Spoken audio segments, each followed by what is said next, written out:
Bonjour et bienvenue dans cette nouvelle vidéo d'éducation chez OnePips. Donc avec le dernier chapitre, nous avons clôturé toute la thématique sur les liquidités du coup en attente, d'accord, à récupérer. Aujourd'hui, on va pouvoir aborder le sujet des liquidités du coup protégées ou les liquidités de prise de position. Donc le premier thème du jour, ça sera du coup l'imbalance, déséquilibre, fair value gap, d'accord, donc il a différents noms. Donc l'imbalance c'est très très bien. Dites-vous vraiment que l'imbalance, qu'est-ce que c'est?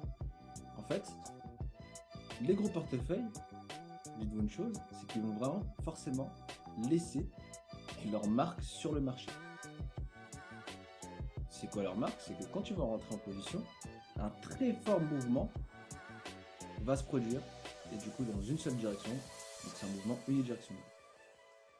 La compréhension des bougies va vous permettre de déceler où se trouvent ces injections de liquidité.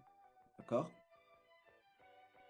Donc lorsqu'un déséquilibre se produit, le marché va toujours tenter de combler celui-ci, tôt ou tard, d'accord? Donc même s'il y a des équipes que vous voyez en très très grosse unité de temps, tôt ou tard, le marché va vouloir retester ces zones. Toutefois, il faudra que le marché montre qu'il veuille combler ce déséquilibre. Donc il va donner cette intention-là à travers du coup les structures de marché, à travers tout ça, tous les concepts qu'on a vus du coup pour déterminer le sens.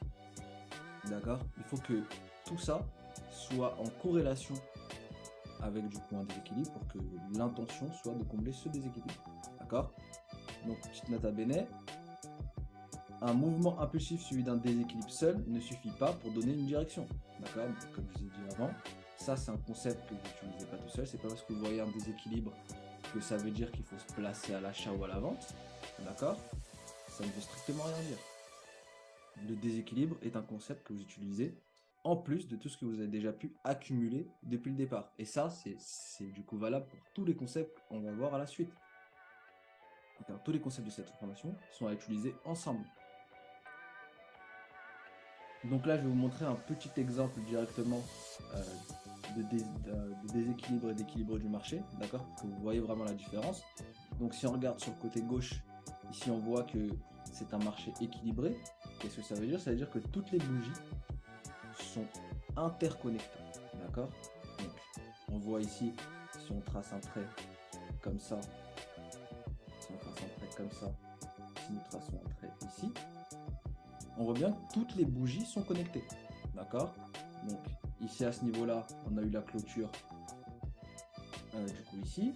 Le marché, il est monté, il a rechuté, d'accord? Donc ce mouvement a retesté cette bougie, comme on peut voir. Donc on continue. Le marché, il est monté, il a clôturé ici, d'accord? Donc on voit bien que une fois qu'il a clôturé ici, on a ce mouvement-là qui est revenu retester cette bougie qui est ici.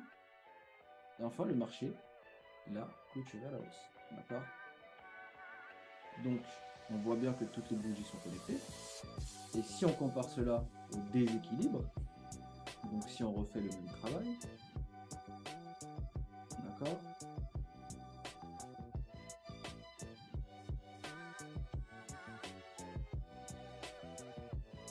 Donc maintenant on regarde, on voit bien qu'ici cette bougie a été retestée, d'accord? Donc très bien, on a l'équilibre ici du marché.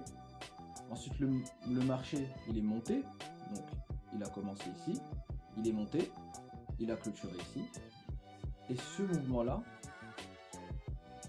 a retesté cette bougie ici, d'accord?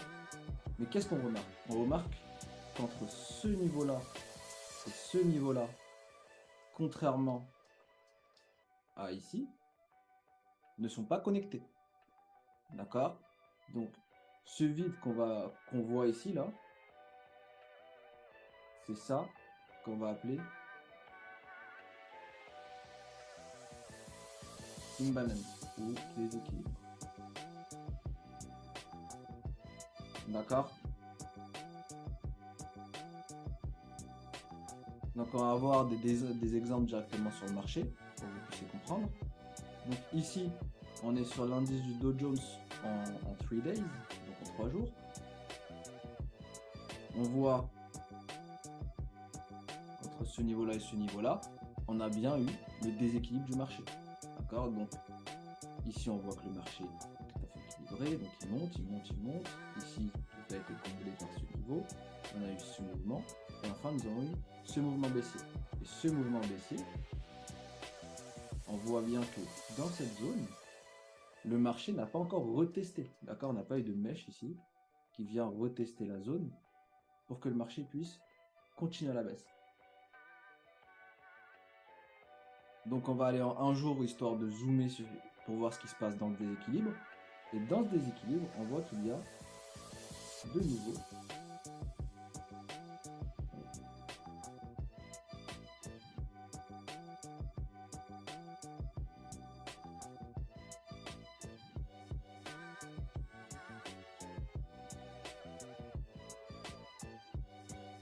on voit de nouveau deux petits déséquilibres ici qui expliquent du coup le gros déséquilibre qu'on a vu en plus grosse unité de temps.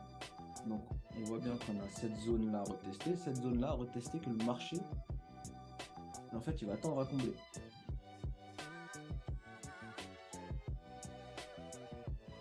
Donc là on a le marché qui vient bien retester nos zones ici, d'accord? Donc on voit que ce mouvement là a comblé ce niveau, ce mouvement là est en train de combler du coup le déséquilibre ici. On voit également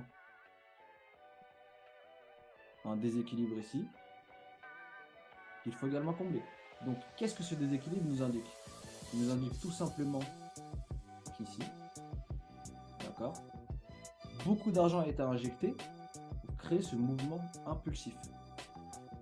Donc l'argent qui a été injecté est ici. Maintenant, si on regarde par rapport au mitigation, on voit bien que là, ça a retesté, il a remis de l'argent, et c'est à ce niveau-là, du coup, qu'il a créé ce mouvement ici. Donc on sait que ce niveau-là, beaucoup d'argent s'est injecté, ce niveau-là, beaucoup d'argent s'est injecté. Donc une fois que le marché il va combler des équilibres, qu'est-ce qui se passe? On a le retour du coup du mouvement impulsif initial. Donc on voit bien que là, si on trace un trait, on voit bien que le mouvement est équilibré, c'est-à-dire que tout a été comblé, hein. D'accord? Et le mouvement reprend son cours à la baisse.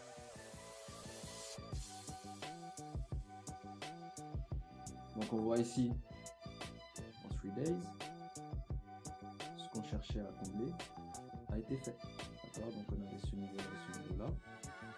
D'accord? Donc tout a été comblé et le marché est reparti dans son mouvement. Donc un petit exercice maintenant à faire pour vraiment comprendre ce concept. Donc trouvez-moi 3 exemples de déséquilibres différents sur la paire et l'unité de temps de votre choix. Du coup en mettant les highs et les lows majeurs en évidence. Et ça sera du coup la fin de ce call. On se retrouve pour une prochaine vidéo.